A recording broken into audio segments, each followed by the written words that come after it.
ഇന്നത്തെ വചനചിന്ത. നല്ല ഫലം കായ്ക്കുവാൻ നാം എന്തു ചെയ്യണം? ഒരു തോട്ടത്തിലൊരു ആപ്പിൾ മരവും മുൾച്ചെടിയും ഉണ്ടായിരുന്നു. നല്ല മധുരമുള്ള ആപ്പിൾ പുറപ്പെടുവിക്കുന്ന ആപ്പിൾ മരത്തിൽ കുട്ടികൾ എന്നും വലിഞ്ഞു കയറി ഫലങ്ങൾ പറിച്ചു കൊണ്ടുപോകുന്നു. താഴെ വീഴുന്ന ഫലങ്ങളാകട്ടെ പുഴുക്കൾ തിന്നുന്നു.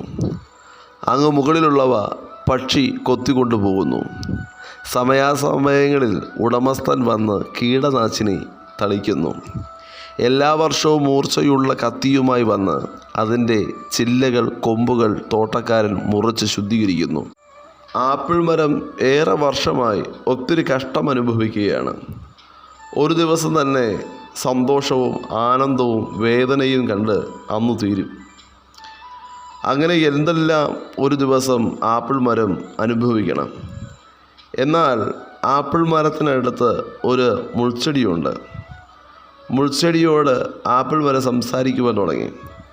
അവരൊരു സംഭാഷണത്തിൽ ഏർപ്പെടുമ്പോൾ ആപ്പിൾ മരം മുൾച്ചെടിയോട് പറഞ്ഞു, എന്ത് ശാന്തമാണ് നിൻ്റെ ജീവിതം. ആരും നിൻ്റെ അടുത്തു പോലും വരുന്നില്ല. കുട്ടികളും പുഴുക്കളും പക്ഷികളും യജമാനനും അങ്ങനെ ആരും നിന്നെ ശല്യപ്പെടുത്തുന്നില്ല. നിന്നെ ആരും ദുരുപയോഗം ചെയ്യുന്നില്ല. എന്നെയാകട്ടെ ആ തോട്ടക്കാരൻ വന്ന് എൻ്റെ ചുറ്റിലും കുറേ നാറ്റമുള്ള വളങ്ങളും മറ്റും കൊണ്ടുവന്നിടുന്നു.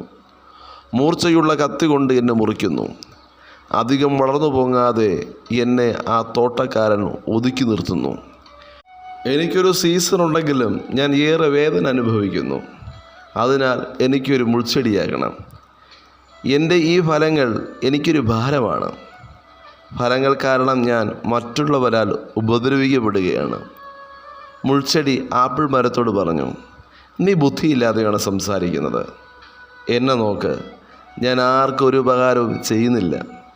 എന്നിൽ ഫലമില്ല. എന്നിലേക്ക് കുട്ടികൾ വരുന്നില്ല. എന്നിൽ പക്ഷികളോ പറവകളോ അടുക്കുകയില്ല. എന്നെ വർഷാവർഷം ഒതുക്കി തീർക്കുവാൻ ഒരു നല്ല തോട്ടക്കാരനില്ല. എന്നെ ആരും ഇവിടെ നട്ടതല്ല. കുറേ ഞാൻ വളർന്നു കഴിയുമ്പോൾ ആരോ ലക്ഷ്യമില്ലാത്ത എന്നെ മുഴുവനായി വെട്ടിക്കളയും. പിന്നെയും ഞാൻ വളർന്നു കയറുന്നു, ആർക്കും ഒരു പ്രയോജനമില്ലാത്തവനായി. ഞാൻ കൊതിക്കുകയാണ് നിന്നെപ്പോലെ ഒരു ആപ്പിൾ മരമായി ഒരു നിമിഷമെങ്കിലും ജീവിക്കുവാൻ സാധിച്ചിരുന്നെങ്കിലെന്ന്.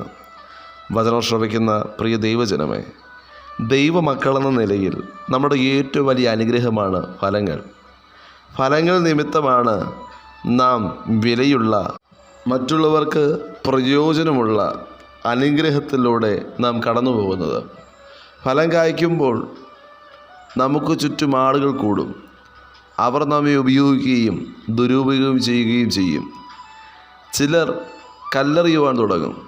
കുറേ പേർ വന്ന് നമ്മുടെ ഫലങ്ങളെല്ലാം തിന്ന് തൃപ്തരായി കുറ്റം പറഞ്ഞു തുടങ്ങും. അവരുടെ ആവശ്യം കഴിയുമ്പോൾ നമ്മെ തള്ളിക്കളഞ്ഞ് വലിച്ചെറിയുന്നു. ഫലമില്ലാത്ത ആ കുറേ നാളുകൾ ആരുമില്ല. എന്നാൽ ഫലം കായ്ക്കുമ്പോൾ വീണ്ടും ഫലം പറിക്കുവാൻ അനേകർ തയ്യാറെടുക്കുന്നു. ആ സമയങ്ങളിൽ വെയിലും മഴയും എല്ലാം നാം തനിയെ ആയിരിക്കുന്നു. ആരും ആ സമയം നമ്മെ തിരിഞ്ഞു നോക്കുകയില്ല. നാം എന്ന വ്യക്തി അവിടെ ഉണ്ടോ എന്ന് പോലും അവർ അന്വേഷിക്കുകയില്ല. എങ്കിലും ഫലം കായ്ക്കുന്നത് നിർത്തരുത്. കാരണം നാം അവിടെ നിൽക്കുന്നത് മറ്റുള്ളവർ നമ്മോട് എങ്ങനെ പെരുമാറുന്നു എന്നതിൻ്റെ അടിസ്ഥാനത്തിലല്ല. നമ്മെ അവിടെ നട്ട ഒരു തോട്ടക്കാരനുണ്ട്. ആ തോട്ടക്കാരൻ നമുക്ക് ഏറെ വിലപ്പെട്ടവനാണ്. ആ തോട്ടക്കാരനോട് നമുക്ക് കടപ്പാടുണ്ട്. ആരും നടാതെ വളർന്നു കയറിയ മുൾച്ചെടിയെ ഓർത്ത് അസൂയപ്പെടരുതേ. അവരോട് അടുക്കുന്നവരെ മുറിപ്പെടുത്താനേ അറിയാവൂ. അവരും താങ്കളും തമ്മിൽ തുലനം ചെയ്യുകയോ അരുത്. ഒരുപക്ഷെ താങ്കളുടെ ഫലമെല്ലാം തീർന്നു. താങ്കളൊരു ഇല കൊഴിഞ്ഞ അനുഭവത്തിലൂടെ കടന്നു പോകുകയായിരിക്കാം. പരിഭ്രമിക്കരുത്. ഈ പ്രകൃതിയെ നിയന്ത്രിക്കുന്ന ഒരു തോട്ടക്കാരനുണ്ട്. ആ കർത്താവ് നിശ്ചിത സമയത്ത് വീണ്ടും താങ്കളെ പുറത്തു കൊണ്ടുവരും. താങ്കൾ അവസാനിച്ചു, പ്രതീക്ഷകളെല്ലാം അസ്തമിച്ചു എന്ന് പറയുന്ന സാഹചര്യത്തിൽ നിന്നും ദൈവം താങ്കളെ വീണ്ടും അഭിവൃദ്ധിയിലേക്ക് കരം പിടിച്ചുയർത്തും. ആകയാൽ സന്തോഷിക്കുക. ഉപയോഗിച്ചവരെ ഓർത്ത് നന്ദി പറയുക. ഫലം പറിച്ച് തൃപ്തി പ്രാപിച്ചു. പിന്നത്തേതിൽ താങ്കളെ തള്ളിയവരെ ഓർത്ത് സന്തോഷിക്കുക.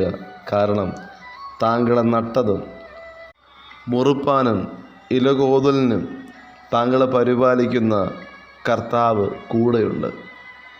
വിശുദ്ധ യോഹന്നാൻ എഴുതിയ സുവിശേഷം 15-ാം അധ്യായം 1 മുതലുള്ള തിരുവചനത്തിൽ കർത്താവ് യേശുക്രിസ്തു ഇപ്രകാരം വിളിച്ചു പറഞ്ഞു: ഞാൻ സാക്ഷാൽ മുന്തിരിവള്ളിയും എൻ്റെ പിതാവ് തോട്ടക്കാരനുമാകുന്നു. എന്നിൽ കായ്ക്കാത്ത കൊമ്പുകളൊക്കെയും അവൻ നീക്കിക്കളയുന്നു, കായ്ക്കുന്നതൊക്കെയും അധിക ഫലം കായ്ക്കേണ്ടതിന് ചെത്തി വെടിപ്പാക്കുന്നു. ഞാൻ നിങ്ങളോട് സംസാരിച്ച വചനം നിമിത്തം നിങ്ങൾ ഇപ്പോൾ ശുദ്ധിയുള്ളവരാകുന്നു. എന്നിൽ വസിപ്പിൻ, ഞാൻ നിങ്ങളിലും വസിക്കും. കൊമ്പിന് മുന്തിരിവള്ളിയിൽ വസിച്ചിട്ടല്ലാതെ സ്വയമായി കായ്പാൻ കഴിയാത്തതുപോലെ എന്നിൽ വസിച്ചിട്ടല്ലാതെ നിങ്ങൾക്ക് കഴിയുകയില്ല. ഞാൻ മുന്തിരിവള്ളിയും നിങ്ങൾ കൊമ്പുകളുമാകുന്നു. ഒരുത്തൻ എന്നിലും ഞാൻ അവനിലും വസിക്കുന്നു എങ്കിൽ അവൻ വളരെ ഫലം കായ്ക്കും. എന്നെ പിരിഞ്ഞ് നിങ്ങൾക്ക് ഒന്നും ചെയ്യുവാൻ കഴിയുകയില്ല. എന്നിൽ വസിക്കാത്തവനെ ഒരു കൊമ്പ് പോലെ പുറത്ത് കളഞ്ഞിട്ട് അവൻ ഉണങ്ങിപ്പോകുന്നു. ആവക ചേർത്ത് തീയിലിടുന്നു, അത് വെന്തുപോകും. നിങ്ങൾ എന്നിലും എൻ്റെ വചനം നിങ്ങളിലും വസിച്ചാൽ നിങ്ങൾ ഇച്ഛിക്കുന്നത് എന്തെങ്കിലും അപേക്ഷിപ്പിൻ, അത് നിങ്ങൾക്ക് കിട്ടും. നിങ്ങൾ വളരെ ഫലം കായ്ക്കുന്നതിനാൽ എൻ്റെ പിതാവ് മഹത്വപ്പെടുന്നു. അങ്ങനെ നിങ്ങൾ എൻ്റെ ശിഷ്യന്മാരാകും. പിതാവ് എന്നെ സ്നേഹിക്കുന്നത് പോലെ ഞാനും നിങ്ങളെ സ്നേഹിക്കുന്നു. എൻ്റെ സ്നേഹത്തിൽ വസിപ്പിൻ. ഞാൻ എൻ്റെ പിതാവിൻ്റെ കൽപ്പനകൾ പ്രമാണിച്ച് അവൻ്റെ സ്നേഹത്തിൽ വസിക്കുന്നത് പോലെ നിങ്ങൾ എൻ്റെ കൽപ്പനകൾ പ്രമാണിച്ചാൽ എൻ്റെ സ്നേഹത്തിൽ വസിക്കും. എൻ്റെ സന്തോഷം നിങ്ങളിലിരിപ്പാനും നിങ്ങളുടെ സന്തോഷം പൂർണ്ണമാകുവാനും ഞാനിത് നിങ്ങളോട് സംസാരിച്ചിരിക്കുന്നു. വചനം ശ്രവിക്കുന്ന പ്രിയ ദൈവജനമേ, ഈ നാളുകളിൽ മറ്റുള്ളവർക്ക് വേണ്ടി ഫലം കായ്ക്കുവാൻ, മറ്റുള്ളവർക്ക് വേണ്ടി പ്രയോജനമുള്ളവരാകുവാൻ വചനം ശ്രവിക്കുന്ന ഏവർക്കും കർത്താവ് കൃപയും അധികാരവും നൽകുമാറാകട്ടെ. God bless you. ആമേൻ.